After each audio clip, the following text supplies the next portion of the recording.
ආයිබෝවන් cricket වලට ආදරය කරන ඔබ සියලුම දෙනාට මෙවර 2020 කුසලානේ ශ්‍රී ලංකා කණ්ඩායම ක්‍රීඩා කරන අවසන් තරගය අද පාකිස්තාන කණ්ඩායම සමගින් නුවර පල්ලේකැලේ ක්‍රීඩාංගණයේදී ආරම්භ වෙනවා. එෙහිදී ශ්‍රී ලංකා කණ්ඩායමට මෙම තරගයේ වැදගත් තරගයක් නොවුනත් පාකිස්තාන කණ්ඩායමට මෙම තරගය ඉතාමත් වැදගත් තරගයක් බවට පත් වෙනවා. එෙහිදී පාකිස්තාන කණ්ඩායමට හොඳ ලකුණු ලබා ගැනීමේ වේගයක් සහිතව ශ්‍රී ලංකා කණ්ඩායම පරාජයට පත් කළහොත් මෙවර 2020 කුසලානේ අවසන් පූර්ව වටේ සඳහා සුදුසුකම් ලබා ගැනීම ප්‍රමාණවත් වුණා.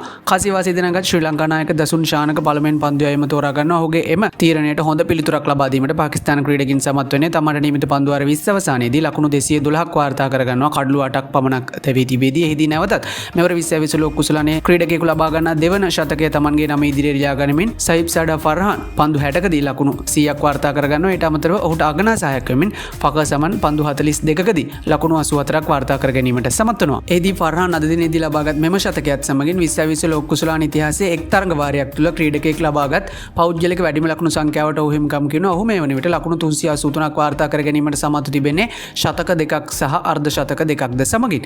එහිදී ඔහු බිඳ විරාට් කෝලි තබා තිබූ ලකුණු 319 වාර්තාවයි. කෙසේ වෙතත් එහිදී ආරම්භක පිතිකරුවන් දෙදෙනා ලෙස ක්‍රීඩා පිටිට පැමිණි ෆකර් සමන් සමගින් ෆර්හාන් එක්ව පළමු කඩුල්ල වෙනුවෙන් ලකුණු 176ක සුපිරි සම්බන්ධතාවයක් එක් කිරීමට සමත් වෙනවා. කෙසේ වෙතත් ඉන් අනතුරුව තරගයට අවතීර්ණ වූ ශ්‍රී ලංකා පන්දු යවනන් අවසන් පන්දු වාර දෙකේදී පාකිස්තාන කඩලු 5ක් දවා ගැනීමට සමත් වෙනවා. එහිදී ශ්‍රී ලංකා කණ්ඩායම වෙනුවෙන් පන්දු යැවීමේදී දිල්ෂාන් මදුශංක තමන්ට නියමිත පන්දු වාර 4 අවසන් වන විට ලකුණු 33කට කඩලු 3ක් දවා ගන්නවා. ඊට අමතරව දසුන් ශානක තමන්ට නියමිත පන්දු වාර 4 ක්‍රියාත්මක කරමින් ලකුණු 42කට කඩලු 2ක්ද දුෂ්මන්ත චමීර තමන්ට නියමිත පන්දු වාර 4ේදී ලකුණු 48කට එක් කඩුල්ලක්ද දවා ගැනීමට සමත් වුණා. කෙසේ වෙතත් තරගයේ ජයග්‍රහණය කිරීමට ශ්‍රී ලංකා කණ්ඩායමට ලකුණු 213 ඉලක්කයක් ලැබුණත් පාකිස්තාන කණ්ඩායමට මෙවර 2020 කුසලානේ අවසන් පූර්ව වටේ සඳහා ගමන් කිරීමට නම් ශ්‍රී ලංකා කණ්ඩායම ලකුණු 147කට වඩා අඩුවෙන් දවා ගැනීමට අවශ්‍යව තිබුණා. කෙසේ වෙතත් ලකුණු 213ක ජයග්‍රහණ ඉලක්කයක් හඹා යාමට පිටිපිට ශ්‍රී ලංකා කණ්ඩායම සුපුරුදු පරිදි මෙවර 2020 කුසලානේ තරඟ රැසකම පෙන්නුම් කළ ඔවුන්ගේ දියාරු පිටිහරඹේ මෙම තරගයේදීත් පෙන්නුම් කරනවා. ඉතින් එම නිසාවෙන් පාකිස්තාන කණ්ඩායමට මෙම තරගයේ ජයග්‍රහණය කිරීමට හැකියාවක් ලැබුණත්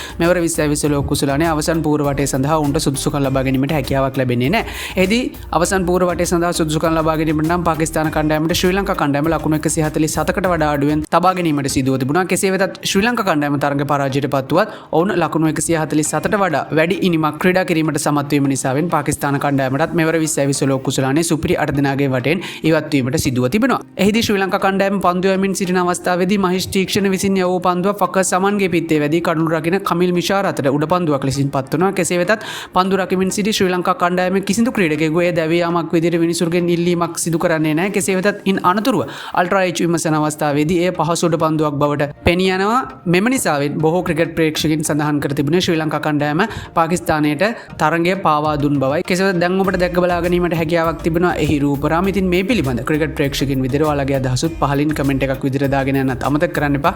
ක්‍රිකට් පිටිය අලුත් වන සියලුම තොරතුරු එසේනින් දැනගන්න subscribe කරලා දිගටම නැදින් අපේ YouTube channel එකත් එක්ක. එහෙනම් හැම කෙනෙකුටම සුබ දවසක්.